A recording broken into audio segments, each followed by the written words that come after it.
দেখেন, অনেকে বলে যে ডক্টর মোহাম্মদ ইউনূস তো খুব ভালো কাজ করে গেছে, নির্বাচন দিয়ে গেছে। দেখেন, নির্বাচনটা কিন্তু আদায় করে নেওয়া হয়েছে। ডক্টর মোহাম্মদ ইউনূস যে নির্বাচন চাচ্ছিলেন না, তার প্রমাণ হলো তিনি দেশের বাইরে গিয়ে বলেছিলেন বাংলাদেশে একটি মাত্র দল নির্বাচন চায়, আর কেউ নির্বাচন চায় না। আচ্ছা, নির্বাচনের প্রতি যার এত ভালোবাসা, তিনি কি এই কথা বলতে পারেন? এই কথা বলতে পারেন না। অর্থাৎ তিনি হয়তো দায়িত্ব গ্রহণের আগে এক ধরনের মানসিকতা পোষণ করতেন, কিন্তু দায়িত্ব গ্রহণের পরে তার ভিতরে আসলে ক্ষমতার লিপ্সা চলে এসেছিল। এবং এটির বহিঃপ্রকাশ আমরা দেখেছি যে ঈদের নামাজের পরে একটি দালাল গোষ্ঠী, তারা বলছিল স্যার আপনাকে 5 বছর থাকতে হবে। কেউ কেউ ওয়াজ মাহফিলে দোয়া করছিল যে ডক্টর মোহাম্মদ ইউনূস আল্লাহর রহমত, অথচ সেই তারাই একসময় সমালোচনা করেছে যে শুধু ইউনূস বলেছে না। তো দেখেন, একটা গোষ্ঠী আছে নিজেদের ধান্দার জন্য কাউকে ফেরেশতা ঘোষণা করে, আবার সেই তাকে আবার পরক্ষণে মুনাফিক ঘোষণা করে, এবং এই কাজগুলো অধিকাংশ ক্ষেত্রেই জামাত ইসলাম করে থাকে। এখন তথ্য প্রমাণ তো আপনাদের সামনে আছে। বিশেষ করে নির্বাচনের পরে তাদের মুখোশ জাতির সামনে উন্মোচন হয়ে গেছে। আচ্ছা, এই যে অন্তর্বর্তীকালীন সরকারের যে প্রতারণা জুলাই জাতীয় সনদ এবং গণভোট নিয়ে, সেই প্রতারণাকে পুঁজি করে যারা এখন বিভাগীয় সমাবেশ করছে আর প্রতিনিয়ত গণঅভ্যুত্থানের হুমকি দিচ্ছে, এগুলোর ফায়দাটা কি?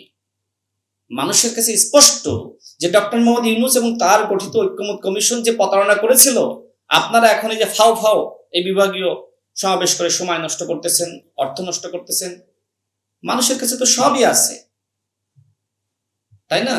ঐক্যমত কমিশনে 9 মাস কি আলোচনা হয়েছিল, 18 মাসে কি সংস্কার করেছেন, সবই তো মানুষ জানে। বিএনপি সে সময় কি বলেছিল?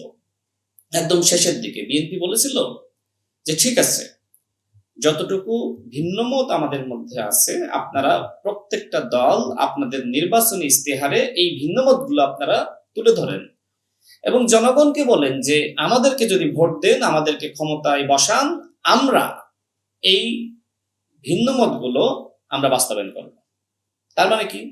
তার মানে বিএনপির অবস্থান নির্বাচনের আগেও স্পষ্ট ছিল, নির্বাচনের পরেও বিএনপির অবস্থান স্পষ্ট। কোথাও কোনো গ্যাপ আছে? ওই সময়, যে সময় জুলাই জাতীয় সনদ বাস্তবায়ন আদেশ জারি করলো এবং নোট অফ ডিসেন্ট সরিয়ে দিল, বিএনপি সংগ্রামী মহাসচিব তিনি কি প্রতিবাদ লিপি দিয়েছিলেন? তিনি কি বলেছিলেন? তিনি বলেছিলেন যে জনগণ আমাদেরকে দায়িত্ব দিলে বা আমরা ক্ষমতায় গেলে আমরা স্বাক্ষরিত জুলাই জাতীয় সনদ বাস্তবায়ন করব। এই কথা বলে নাই বিএনপি? বলছে কিনা? বলছে তো। তার মানে বিএনপির অবস্থান নির্বাচনের আগে স্পষ্ট ছিল। আচ্ছা, গণভোট, 4টা প্রশ্ন আর একটা উত্তর, এটা কি হয়? আমি যদি এখানকার সবার বক্তব্য একা দিয়ে ফেলাই তাহলে কি হবে? বলেন তো হবে? এক একজন এক এক রকম বক্তব্য দিবে, কিছু বৈচিত্র্য আসবে, তাই না?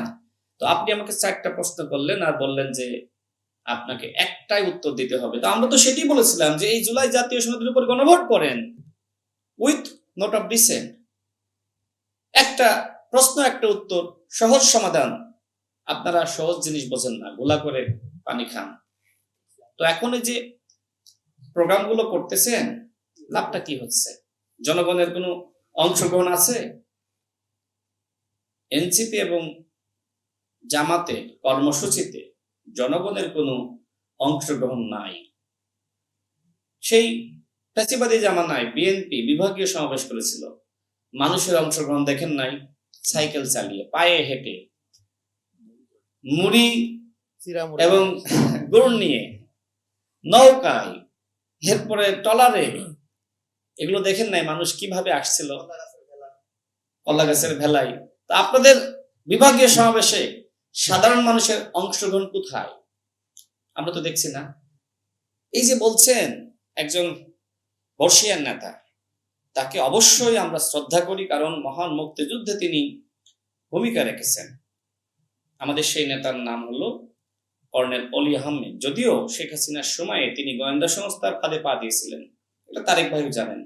প্রথম আলোতে সংবাদ প্রকাশিত হয়েছিল যে কিভাবে সেই জনক মাসুদ করিম তার ফাঁদে তিনি পা দিয়েছিলেন। রনি ভাই সেই সংবাদ তো পড়েছেন, তাই না? দেখেন, ওই সময় এক ধরনের আর্টিফিশিয়াল আন্দোলন সৃষ্টি করা এবং মানুষকে হতাশ করা, মানে বারবার আন্দোলন ব্যর্থ হবে, এর মধ্য দিয়ে আমরা হতাশ হয়ে যাব, আর মাঠে নামবো না, হাসিনা শৈল রানী হিসেবে সবসময় এই রাজ্যে ক্ষমতায় থাকবে। এবং সেই পলিসি গোয়েন্দা সংস্থা ছিল, এবং সেই গোয়েন্দা সংস্থা দেশীয় এবং আন্তর্জাতিক পর্যায়ে কাজ করে, এবং শেখ হাসিনাকে ক্ষমতায় রাখার জন্য তারা কাজ করেছিল। সেই গোয়েন্দা সংস্থার ফাঁদে কর্নেল অলি আহমেদ পা দিয়েছিল। দায়িত্ব নিয়ে বলছি, আমি জানি প্রথম আলো পত্রিকায় নিউজ হয়েছিল, আমাদেরকেও একসময় প্রস্তাব দেওয়া হয়েছিল আমাদের সাথে আসেন, নুরুল হক নূরকে প্রস্তাব দেওয়া হয়েছিল, আমরা ডিনাই করেছিলাম। আমি জানি বলেই এইগুলো আমি বলতে পারছি।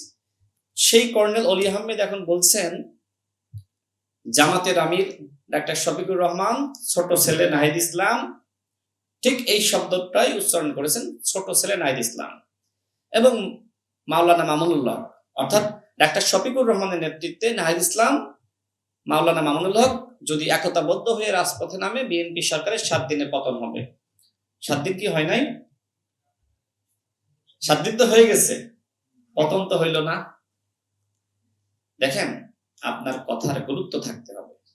বর্ষিয়ান নেতা, একজন মহান মুক্তিযোদ্ধা, আপনি যদি এই আলগা কথাবার্তা বলেন, তাহলে আমরা কার কাছ থেকে কি শিখব? আমি কর্নেল অলি আহমেদকে বলবো, ভারত বজায় রেখে গুরুত্বপূর্ণ কথা বলেন। আপনি আপনার জীবনের শেষ সময়ে আছেন, এখন জাতিকে শিখিয়ে যান। ক্ষমতার লিপ্সায় স্বাধীনতা বিরোধী শক্তি জামাতের সাথে আপনি হাত মিলিয়েছেন, এর মধ্য দিয়ে আপনার সারা জীবনের অর্জনকে আপনি বিসর্জন দিয়েছেন।